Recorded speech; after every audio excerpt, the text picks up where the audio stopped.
You're watching the Red Zone Sports Show on Fox 5. Straight ahead in the Red Zone, UNLV plays number 22 Oregon tough for 20 minutes before the Ducks pull away. And the Runnin' Rebels put on a show as they get the last incarnate word. We've got all the highlights, plus head coach Marvin Menzies is in studio to break it all down. Plus a preview of this week's games, including another top 5 showdown, this time with the Kansas Jayhawks. And UNLV student athletes make a special trip to cheer up sick kids at Sunrise Children's Hospital. Look out! The Red Zone coming right into your television. You're on a collision course with us right now. This is the Fox 5 Red Zone Sports Show, presented by RC Willey. Your home, your way. Good evening. Welcome inside the Red Zone. Kevin Bollinger alongside Runnin' Rebels head coach Marvin Menzies. We're just back from Portland, and I know people look at the score and see a 20-point loss, but some positives to take away from this one. There were a lot of positives. We're kind of on catch-up mode in a lot of different areas with the program, from the injuries and the late hire and so on and so forth. So we're working really hard, and it's good to see some progress. But then at the end of the day, you're still playing for W's, and so it's kind of a little bittersweet. I was happy with the way they fought and took care of the ball in the first half. But the second half, we kind of hit the wall a little bit. Well, let's start breaking this one down, looking at the highlights from the week. We begin with the Oregon game, where it was a tale of two halves.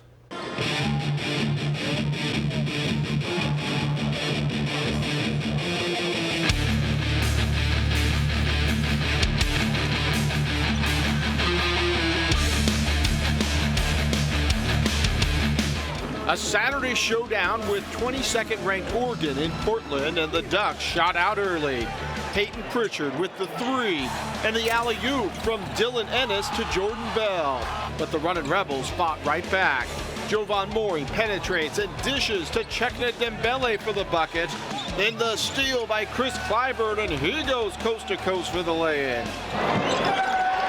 Tyrell Green knocked down a triple, and UNLV was within 13-9. Oregon answered with 6 straight, capped by this jumper from former Findlay Prep star Dylan Brooks. Green hit a floater to get things back on track.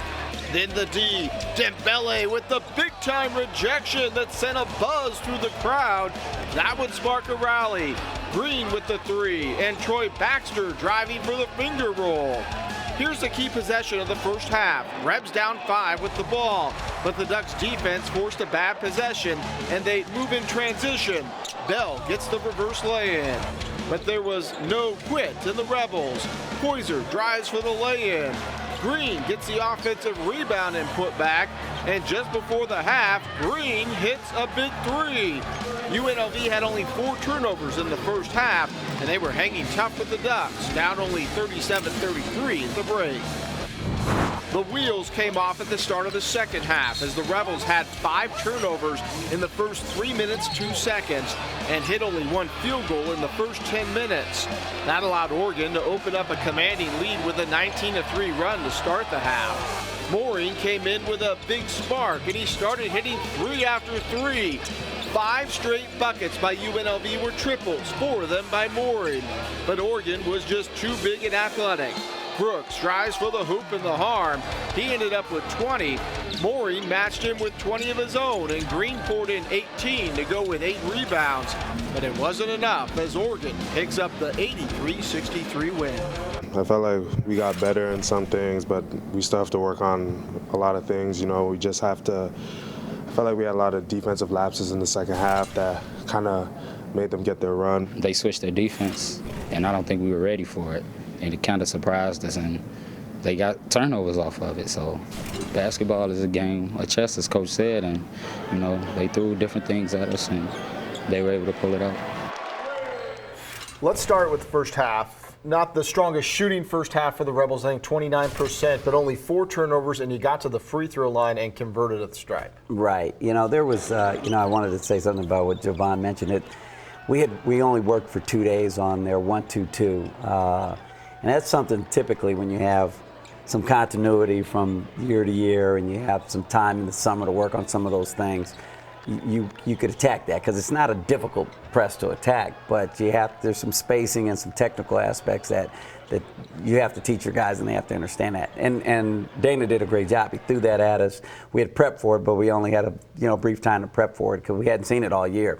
And then all of a sudden we got hit with it, and then it was like we froze again and deer in headlights again. So I forgot what your original question was, but I wanted to make that point. So No, we'll come back to the first half to say I want to follow up with that, because it comes back to having a young team. And a lot of these guys, when they were in high school ball or maybe even JC ball, they don't have defenses maybe switched up on them as often as they do now. So that's going to come with time and the basketball IQ, so they can make some adjustments on their own, right? Exactly, and that's where what I alluded to earlier, in the program, that I just have this sense of catch up, in everything that we're doing. We're like, we got to put in this, we got to add this, we got to be ready for this, and I feel like we're making progress. It's just not happening fast enough to be able to compete against a team like Oregon. We're just not there yet. But I'm hopeful and optimistic that they are picking up things and showing us glimpses like they did in the first half, where you feel like, next week, in a week and a half, 2 weeks, whenever it is that we start conference at Colorado State, that will be prepared enough to go to war. The first half, though, first solid 20 minutes for UNLV, even though the shooting maybe wasn't always there from the perimeter, you guys did get to the line. And more importantly, you didn't turn the ball over, which has been a bugaboo over the last couple of weeks. Well, and we talked about getting to the free throw line. We talked about being strong with the ball and going at their shot blockers, and sometimes a little ill-advised how we went at them. We were supposed to go and find teammates and play for others, and sometimes they got a little too antsy and tried to make those finishes on their own, and those are some big boys in there, and they taught us a lesson there on the glass. I mean, as far as the block shots, but I do feel like that progression from that first half of taking care of the ball, and then the scouting report of getting to the free throw line, we accomplished a couple things there. Well, on Wednesday night, UNLV bounced back from that Duke game, and they did so in a big way against Incarnate Word.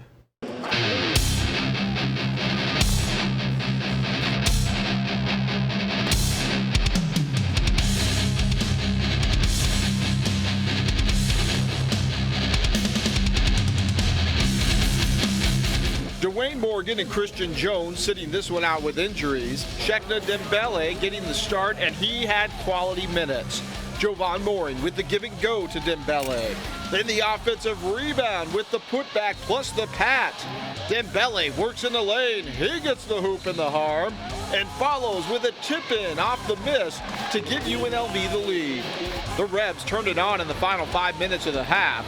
Tyrell Green drives for the lay-in. Then Troy Baxter with the jumper. Green makes the move for the running one-hander.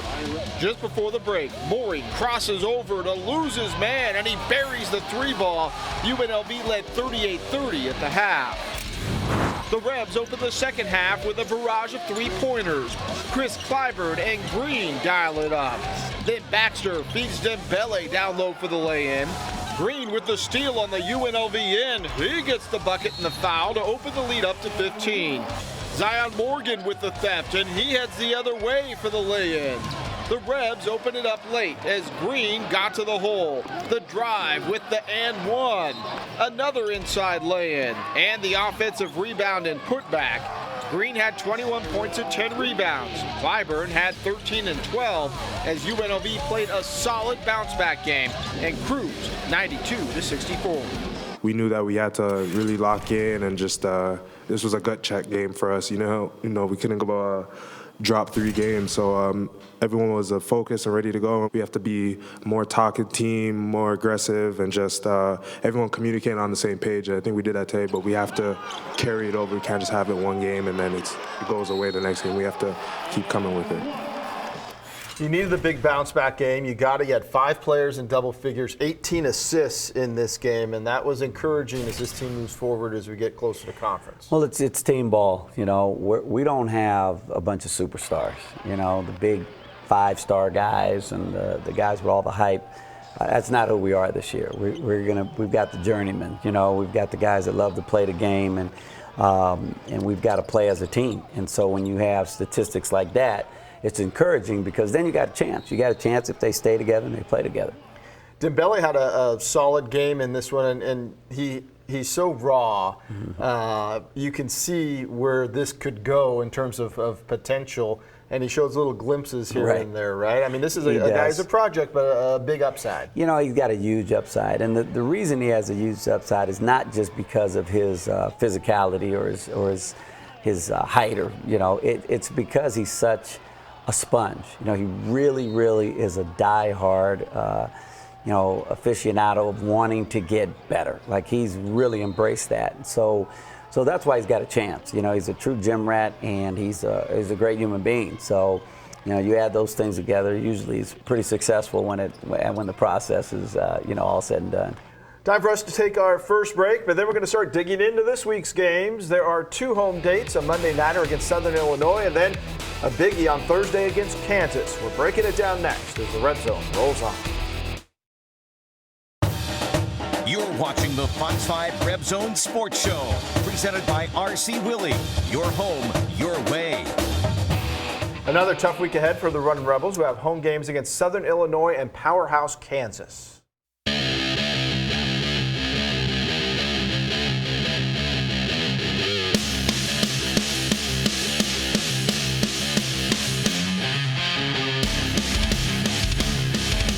Monday night at the Thomas & Mack, Southern Illinois comes in as the latest game in the Mountain West Missouri Valley Challenge. The Salukis are picked in the middle of the pack in the Missouri Valley this season, but have a solid point guard in Mike Rodriguez, who is averaging nearly 14 points a game. Southern Illinois plays small. 6'8" Teak Bull, no relation to Manute, is their big man in the middle, but has a reputation as a shot blocker. The rest of their lineup gives good size matchups for UNLV. One thing that has plagued the Salukis this season is their assist-to-turnover ratio, currently at 143 to 147, not the number coaches want to see. But they'll come in rested, having not played since Wednesday, while the Rebels will be playing their second game in 3 nights. Thursday night is the last game of the non-conference schedule, and it's against another top-tier program as Kansas runs at the T&M. The Jayhawks, once again, are an elite team with national championship aspirations and talent. Bill Self teams are always well prepared and efficient, but Self also is adept at adjusting to the players on his roster. This season, Kansas has been using a 4-guard lineup, which has created defensive nightmares and lots of transition opportunities for the Jayhawks. They'll want to make this an up-and-down game. Self has said that he doesn't want his team to rely on the 3-ball, and with this being the Jayhawks' final game before the Big 12 season begins, he may stress working on the inside-out game using their 7-foot freshman center as the cog. Kansas is forcing opponents into an average of 14 turnovers a game. UNLV will want to keep things at their pace and keep the expected big crowd into the game to hang in there.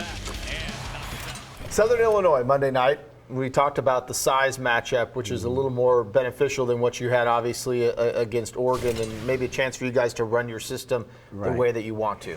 Well, you would hope. Obviously, you go against those marquee teams that we've gone against and struggled, except for the first half again against Oregon. We've been pretty successful in terms of trying to stay in our box and do what we do offensively, both offensively and defensively so far. And it's a key game for us in the sense that it's going to give us a chance to take another step forward in our progression towards being ready for conference. We got to take that step and get the W, though. We don't want to just, get film lessons on this one. We need to go in and compete to win. And then Kansas comes in Thursday night, the type of team that keeps coaches up at night, I'm sure. Yeah, well, again, there's another opportunity, and that's you got to embrace every chance you get to go against a top-tier team, and you only get to play those guys so many times in a career, or coach against those guys so many times in a career. So you just want to make sure you put your best foot forward. That's why I look forward to that one, but I'm not looking past Monday night. We got to take care of that one first. I do want to ask a question about Kansas because they use the 4 guards. There's going to be a lot of pressure put on your ball handlers. Right. And you have guys that maybe aren't true point guards. That's going to be something I'm sure that you're going to have to work on between Monday and Thursday. Something we've been working on since April and November. We've got good players. We've got some guys that are, playing out of position, and we're being as creative as we can to bring them along at a pace that's comfortable with them. These are confident kids. They get in there and they after a game, for example, last night the guys were in watching film this morning and have another film session this afternoon. So they're embracing the opportunity to learn and get better at something that maybe might not be their natural position. So we've got a few more days to work on it, but it's been an ongoing process. We are going to take another short break. We're coming back with a very special story about the giving spirit. Stay with us. You're watching the Fox 5 Red Zone Sports Show, presented by RC Willey. Your home, your way. Earlier this week, members of the Runnin' Rebels, Lady Rebels, and UNLV football team paid a visit to some special kids at Sunrise Children's Hospital. It was a visit that no one will soon forget.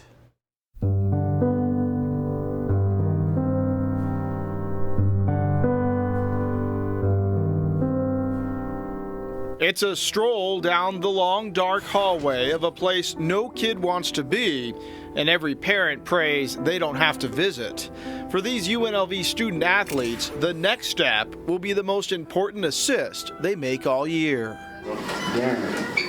What's up, bro? I'm Zion. Once inside the hospital room of a sick child, the darkness turns to light, lit by the smile of a child that's locked into the biggest game of their life, where wins and losses have a whole different meaning. It's great, seeing the sparkle in their eyes, the joy that they get when we walk in, have the footballs, basketballs for them. And just, getting to brighten up a kid's day, that's just, something in my heart that I always wanted to do. We take stuff for granted, and they're grateful for everything they have. So it's a blessing to come here and change how people think and also get another perspective on life. Ooh, I think one of them wanted to care. You got to charge up, though. Perspective comes with age. These kids are getting it way too young. These student athletes are gaining it as well. It means so much to me because I feel like I'm almost getting more out of it than them, and even though we're here for them, it's like the way that they have impacted me in just a short amount of time is incredible. This is the real world. This is, like you said, it keeps things in perspective, and I mean, it just kind of changes your whole deal on how you look at at life in general. What a cutie. Sometimes it's the little things, the high five, the conversation of being treated like everyone else. I wanted to say Russ. Man. The chance to turn the tables and play doctor instead of patient. It may be an old adage, but sometimes laughter is the best medicine. And to hear a laugh, see a smile, get that brief respite from reality, it's just what the doctor ordered. It makes me feel more appreciative about what I have, and I have twin little sisters, so it makes me want to just go and give them the biggest hug also, and I'm just so grateful for what I have, and it's really nice to see that they're even happy in their situation. Sometimes, especially what we do, we're going a million miles an hour, and, the athletes are the exact same way, and sometimes when they slow down a little bit and realize how fortunate they are and all the opportunities that they have, and, there's so many people out there just battling for little things, it's important to share days like this. This is the 8th year that Ken Thompson from SportsX Radio has partnered with UNLV to visit Sunrise Children's Hospital. The Rebels have always been quick to jump in and help, not for publicity or recognition, for being good stewards of the community. The Runnin' Rebels slogan is, "We play for Vegas." There was no truer example than this. That's the part of UNLV that I want people to know about, is that they do step up. They do a lot of community things, Kevin. That's what it's all about. We always look at X's and O's and wins and losses. A lot of times we need to take a step back, find out what's going on with the UNLV and the community, and I love this. The visits may have been short, but they were impactful. In a time of year when we always hear it's better to give than receive, in this case, both the kids and the Rebels gave, and everyone received. Perhaps the greatest gift of the season. Coming here, you definitely get to be humbled and really learn to appreciate those little things that you have in life.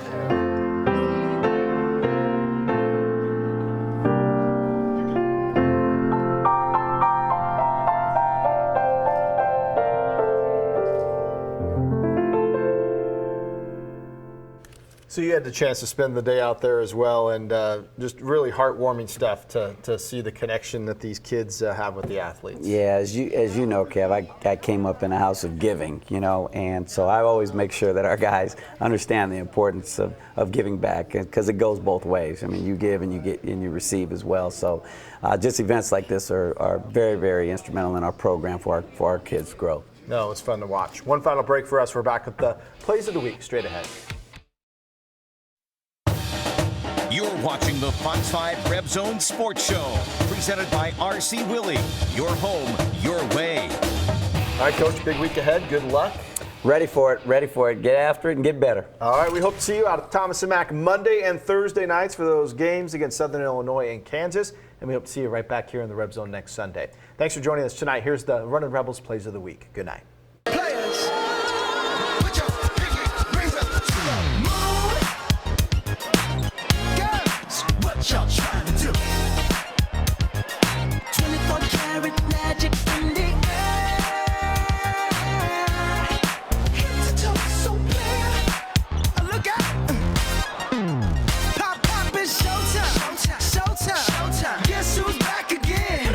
Oh, they don't know.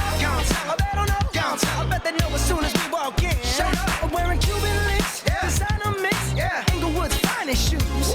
Don't look too hard, might hurt yourself. Known to give the color red the blues. Come on, put your pinky rings up to the moon. Girls, what y'all trying to do? 24 karat magic in the air. Head to toe, so clear.